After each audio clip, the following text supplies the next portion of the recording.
Yes, people, welcome back to the channel. Welcome back to another video. Big up to everybody that's locked in. I know everyone's thinking, why aren't we live again? There's actually a lot to talk about. There's a press conference reaction. There's transfer news, this, that, and the other. I'm going to be so real. I'm only even doing a video because we've heard personal terms are agreed for Filip Jorgensen. That's it. Everything else, we're going to save that for the watch along later because today or tomorrow, depending on where you're watching this from, the gargantuan and superior Chelsea return to everybody's TV screens. If you pay the cheap price of $4.99. Now, a lot of people were complaining about that already. Yeah, why are we paying $4.99 to watch Chelsea? Listen, we were doing that during the Roman era as well. And also, it's a fiver. It's the equivalent of buying a pint.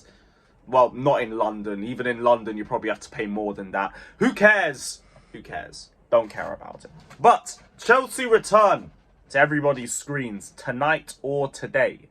Again, depending on where you're watching it from. So we will be live at 2 a.m. English time. I think that'll be the right time to go live. Yeah, we'll do the hour and a half thing. So we'll be live from 2 a.m. Kickoffs at 3:30. Chelsea versus Wrexham. The return of everybody's favourite pre-season game.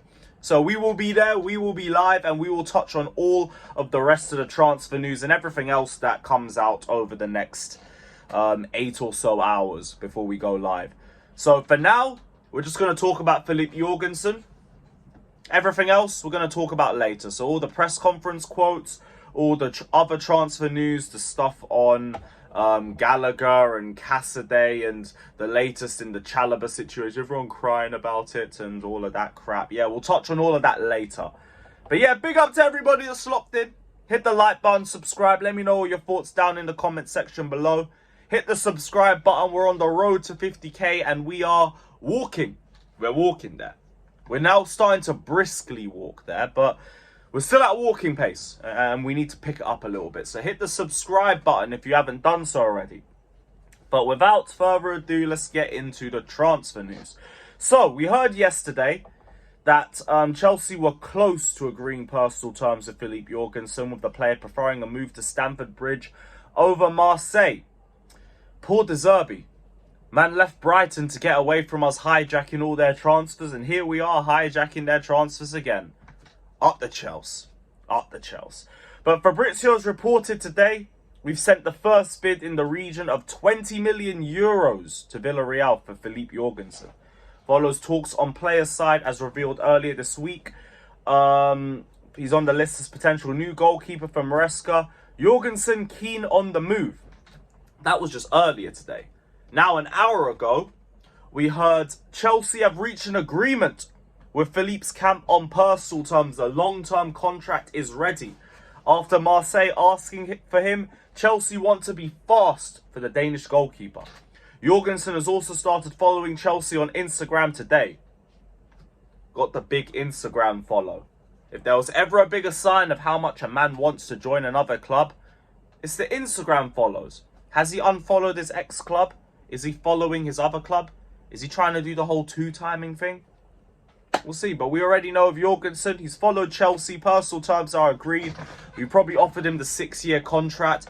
I don't think his wages are too big. I don't think his wages are massive. He is on 40k a week in euros. 34k in pounds. Yeah, easy to sort out. Easy to sort out. Not too surprised on that one. The bigger thing is the release clause. Because I think Mate Moretto reported yesterday that Villarreal aren't asking for the release clause, but they want a higher amount. So they want Chelsea to do their standard signature move of pay above the release clause and pay it all in installments over 5 years with probably just a little bumper fee up front. I assume this will get done in a day or two. They are willing to let the player go. There is terms that they're willing to negotiate with him. The player obviously wants to move. So I assume we'll get a here we go in the next day or two. Maybe even tonight. God forbid, because I'm trying to go pub for a couple drinks before we come back for the game. But we already know the transfer window never sleeps. It'll be just my luck. As soon as I upload this video, we'll get a here we go most likely. But yeah, 45 million euros or above for a guy who's had like one good season or half a season. Like, I'm a little bit iffy about this one. It's another leap of faith with the recruitment team. And I don't know with the goalkeepers how confident I am when it comes to them. It's just, again, at least now I know we're trying to build a possession-based team. Now at least that's been set in stone. But like, would it kill us to go for someone with a little bit of experience? Alvaro Valles, for example, the Las Palmas goalkeeper. I doubt he'd cost any more than this, for example. But I guess they might be seeing something in him that we don't.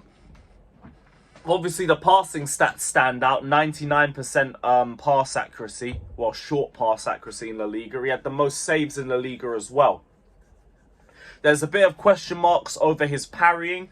I did see Simon Phillips put up an article earlier today talking about how Filip Jorgensen has exhibited signs of nervousness and appears to avoid placing himself in positions where he can receive a pass and rotate the play, which is a little bit worrying in itself. But I've also heard stuff from like big La Liga fans who talk about how Jorgenson was literally the least of Villarreal's problems last season, and they look like a team who could barely play out the back to save their lives. Their defence was awful at it, their midfield was awful at it, and he was literally just their last line of defence, constantly getting called out into action time and time again. And if that's the case, I could understand why he has a little bit of nervousness.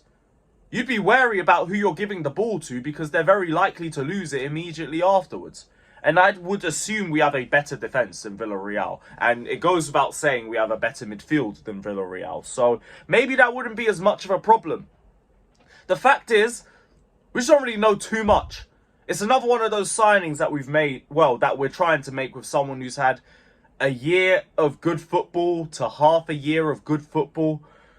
But the biggest worries I've heard with him is just more about parrying shots. And I don't know if that's something that he can improve on. Like, can you just improve your wrist strength a little bit? Give him a couple forearm workouts and all of that. Keep your mind out the gutter, people, as well. I know it's what some of you guys are going to be commenting about that crap. But, yeah, like, I don't want to write him off.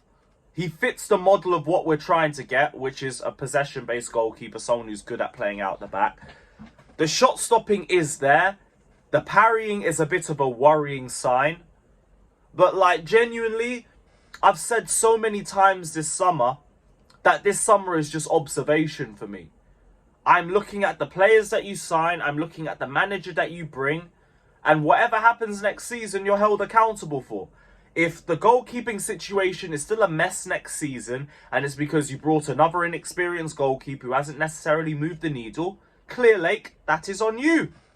If we have a manager who somehow, some way, manages to be worse than Mauricio Pochettino, and we massively fail to reach any of our targets, Clear Lake, that is on you, because you chose to hire an inexperienced manager. As of right now, like, okay, cool, I see the profile a little bit. I'm alright on it. I'm alright. That's about it. I'm not going to go around screaming, we got the baby Allison and all of that. I mean, I might do it for a bit of shamelessness, but I ain't going to be screaming that from the rooftops. All I see is, like, it's another potential signing. A lot of our signings haven't necessarily, like, bombed, except Mudryk, potentially, and the goalkeepers. And that's where my worry comes from. It's like, we haven't hit with goalkeepers at all. We brought in Sanchez, who I don't have a lot of faith in at all. Petrovic, who was alright, but like now you've just diverted to possession-based football. He's defunct. And now, what was the point of bringing him in the first place? Then I'm also thinking, what's his name, Slanina? What's happening with him? There's like 3 other goalkeepers who I'm sure I've forgotten the names of already. And these men already rejected an offer from Kepa for Al Ittihad. That's why when it comes to like financials and everything, I've lost all sympathy with Clear Lake when it comes to, oh, we need money and like Kepa might have to be a part of that. You rejected an offer. The only offer that we've had permanently for him in like 7 years. Since he's been here. So like, you can't flop with this one. You can't flop with this one. And it's another one to everyone who just acts like I just back Clear Lake through everything and I defend them relentlessly. I'm watching them this season. If this manager's another flop, that's on them. If this goalkeeper is a flop, that's on them. If Dewsbury Hall turns out to be an awful signing, that's on them. Mark, he used same energy, that's on them. But the squad building we did last season was enough for me to reach my targets, which was 4th and which was a trophy. It's just a shame that Clear Lake decided to hire Mauricio Pochettino. But half of you lot can't even cry about that because you were flip-flopping over Pochettino all season. That's a you problem. But yeah, Petrovic is basically done for the season now. It looks like it's going to be Jorgenson versus, what's his name? Sanchez. Which, I mean, just looking at it, is better than Kepa versus Sanchez. Just for the sole fact that it's not Kepa. But we do need a little bit more too. But we'll see. Jorgensen could end up being goalkeeper of the season. We never know. I ain't going to talk down on this guy from minute one. If he joins, welcome to the club. We'll see what you've got for us. Please don't be worse than Sanchez. Please don't be worse than Kepa. And please don't be worse than 22-23 Mendy. We don't need that. Please. But yeah, let us know all your thoughts down in the comment section below. Do you believe in Filip Jorgensen? Do you not?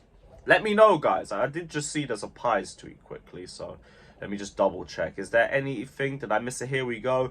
Nizar Kinsella says Chelsea are haggling over a price for Jorgensen. Villarreal are asking for 21 million. They don't even want the full release clause. Okay. Why are we haggling? Wait, why would we be haggling over that? Don't that benefit us? Ain't that better? Why would we be haggling over Jorgensen? What?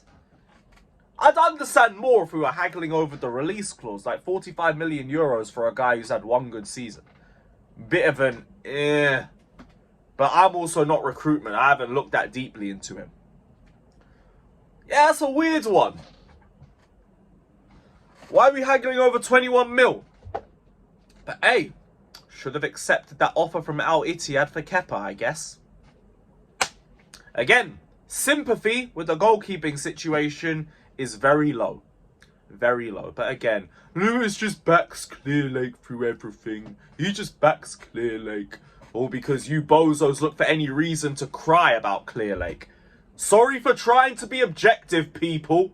But yeah, big up to everybody that's locked in. We will be back later. Watch along settings live from 2:30. Big up to everybody that's locked in. If you're a crybaby, cry more. And we'll be back. Up the Chelsea. All of that. Let's go.